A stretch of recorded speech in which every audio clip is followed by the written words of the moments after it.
সবাইকে জয় যিশু। আমি পাস্টার অদৃষ্ট হরিদাস, সালমচাঁদ জামুরিয়া। আমার অনেক প্রশ্ন আছে, তো সেই প্রশ্ন আমি আমাদের ফাদারের কাছে করতে পারিনি বা অনেকবার করেওছি, অ্যান্সার পাইনি।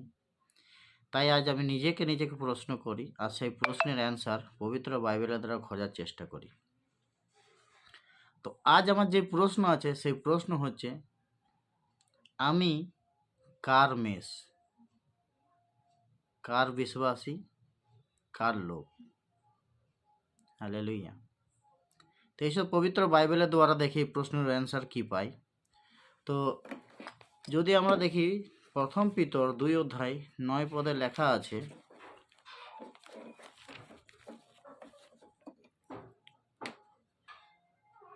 কিন্তু তোমরা মনোনীত বংশ, রাজকীয় যাজকবর্গ, পবিত্র জাতি, ঈশ্বরের নিজস্ব প্রজাবৃন্দ, যেন তারই গুণকীর্তন করো, যিনি তোমাদিগকে অন্ধকার হইতে আপন আশ্চর্য জ্যোতির মধ্যে আহ্বান করিয়াছেন। দেখো এইখানে বলছে ঈশ্বরের নিজস্ব প্রজাবৃন্দ। তার মানে কি? এখানে প্রভু পরিষ্কার বলছে যে আমি ঈশ্বরের লোক, কোনো ফাদরির পার্সোনাল প্রপার্টি নই। আর তার নিচে শব্দ লেখা আছে, তোমাদিগকে অন্ধকার হইতে আপন আশ্চর্য জ্যোতির মাধ্যমে আহ্বান করিয়াছি। তার মানে কি?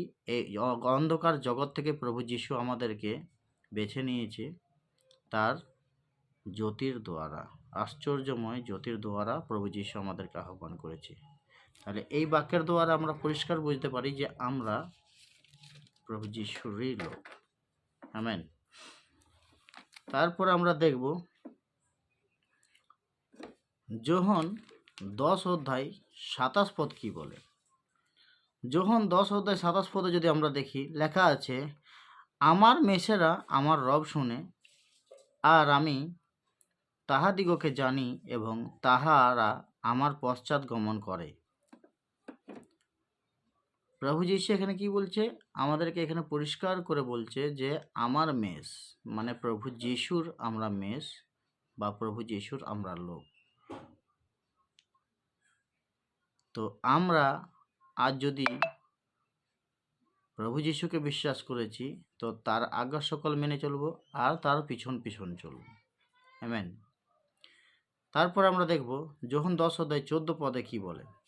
যোহন 10 অধ্যায় 14 পদে লেখা আছে, আমি উত্তম মেষপালক, আমার নিজের সকলকে আমি জানি এবং আমার নিজের সকলে আমাকে জানেন। মানে বলছে আমি উত্তম মেষপালক, আমার মেষরা আমাকে জানে আর আমি আমার মেষদেরকে জানি। হালেলুয়া। তার মানে কি? প্রভু যীশু এখানে পরিষ্কার করে বলছে আমি উত্তম মেষপালক আর আমার মেষরা আমাকে জানে আর আমি আমার মেষদেরকে জানি। তার মানে কি? আমরা আজকে যদি দেখি তো আমরা হচ্ছি ঈশ্বরের মেষ বা ঈশ্বরের লোক। ঈশ্বর আমাদেরকে জানেন আর আমরা ঈশ্বরকে জানি। তারপর আমরা দেখব যোহন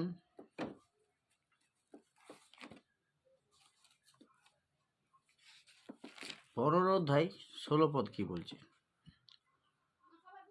তোমরা যে আমাকে মনোনীত করিয়াছ এমন নয়, কিন্তু আমি তোমাদিগকে মনোনীত করিয়াছি আর আমি তোমাদিগকে নিযুক্ত করিয়াছি, যেন তোমরা গিয়া ফলবান হও এবং তোমাদের ফল যেন থাকে, যেন তোমরা আমার নামে পিতার নিকটে যাহা কিছু যাচ্চা করিবে তাহা তিনি তোমাদিগকে দেন। আমেন।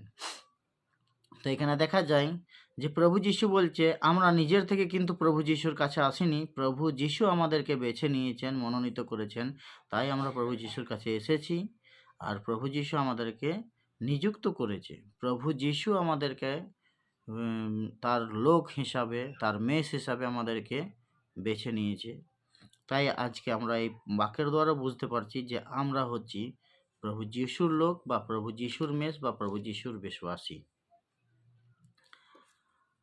তারপর যদি আমরা দেখি যেসায় 43 পদ 43 যেসায় 43 অধ্যায় 1 পদে বলে, কিন্তু এখন হে ইয়াকব তোমার সৃষ্টিকর্তা, হে ইসরায়েল তোমার নির্মাণকর্তা সদাপ্রভু এই কথা কহেন, ভয় করিও না, কেননা আমি তোমাকে মুক্ত করিয়াছি, আমি তোমার নাম ধরিয়া তোমাকে ডাকিয়াছি, তুমি আমার। Amen, hallelujah. তার মানে কি? তার মানে দেখা যায় যে যেসায় 43 অধ্যায় 1 পদে লেখা আছে পরিষ্কারভাবে, যেখানে বলছে যে ভয় করিও না, আমি তোমাদিগকে মুক্ত করিয়াছি, আমি তোমার নাম ধরিয়া তোমাকে ডাকিয়াছি, তুমি আমার। প্রভু যীশু এই বাক্যের দ্বারা স্পষ্ট করে বলছে, আমি কোনো ফাদরির পার্সোনাল প্রপার্টি নই, বা আমি কোনো ফাদরির লোক নই। আমি একমাত্র শুধুমাত্র প্রভু যীশুর লোক, প্রভু যীশুর বিশ্বাসী, প্রভু যীশুর মেষ। কারণ প্রভু যীশু আমাকে নাম ধরে ডেকেছে, কারণ প্রভু যীশু আমার নাম জানে, কোনো ফাদরি আমার নাম জানে না। হালেলুইয়া। বাক্য অনেক আছে, সেই বাক্যের দ্বারা যদি আমরা দেখতে চাই তো আমরা অনেক কিছুই দেখতে পারি।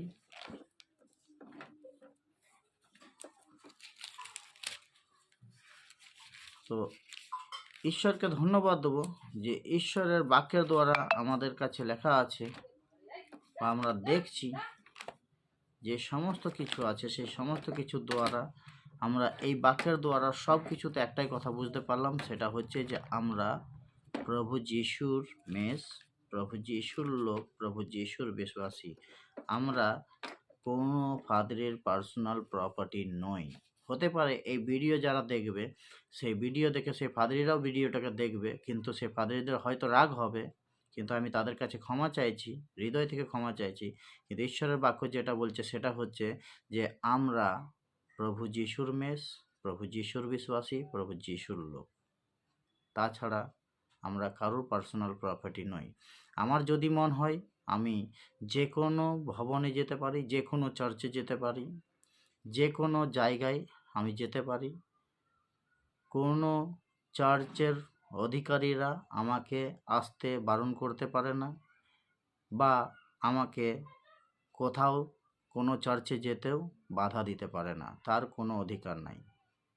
কারণ ঈশ্বরের বাক্য বলছে যে আমি তার মেষ। আর যেখানে ঈশ্বরের বাক্য প্রচার হয়, তার সুসমাচার প্রচার হয়, তার আরাধনা হয়, তার সেবকাই হয়, সেই জায়গায় আমাদের যাওয়ার অধিকার আছে। সবাইকে জয় যিশু। যদি এই ভিডিও ভালো লেগে থাকে অবশ্যই একে অপর বিশ্বাসীকে শেয়ার করবে, আমাদের চ্যানেলটাকে সাবস্ক্রাইব করবে, আর অল বাটনে ক্লিক করবে, যাতে এরকম আরও অনেক প্রশ্ন আমার আছে, যার আমি এক একটা প্রশ্নের ভিডিও বানিয়ে আমি তোমাদেরকে শেয়ার করব, যেন তোমরা সেই নোটিফিকেশনকে তুরন্ত পেয়ে যাও। আর তোমরাও পবিত্র শাস্ত্রের দ্বারা, পবিত্র বাইবেলের দ্বারা তোমরাও বুঝতে পারো যে প্রশ্নের অ্যান্সার কি। যদি কোনো ফাদরি মনে হয় যে আমি ভুল প্রচার করেছি বা বাক্যের দ্বারা ভুল বলেছি, তো যদি সঠিক বাক্য তার কাছে থাকে, সে আমার স্ক্রিনে দেওয়া হোয়াটসঅ্যাপ নম্বরে আমার সঙ্গে যোগাযোগ করতে পারে বা কল করতে পারে, কল করে আমার সঙ্গে কথা বলতে পারে। Hallelujah, amen. সবাইকে জয় যিশু। প্রভু তোমাদের সবাইকে আশীর্বাদ করুন।